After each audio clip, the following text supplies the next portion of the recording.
My dog is excited, and I'm gonna show you how did I use my pedigree choice cuts and gravy. We got the grilled chicken flavor, the filet mignon flavor, and the hickory smoke flavor. Right here I have the grilled chicken. I got my blue buffalo I mixed with, got my little bit of water.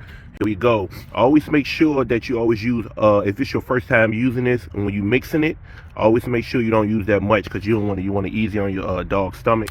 So here I go, place a little bit in here.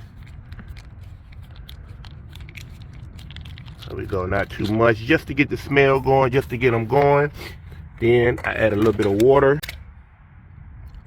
just a tad bit, brings the smell out. Mix it a little bit more soft for them. Mix it up real good.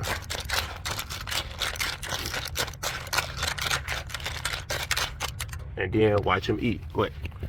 Sit. Good boy. Okay. Always a great choice. I love mixing the food with dry. Just make sure that the dry is always a good, healthy brand that you can use. And the tasty, delicious pedigree choice cuts is always a good choice for me.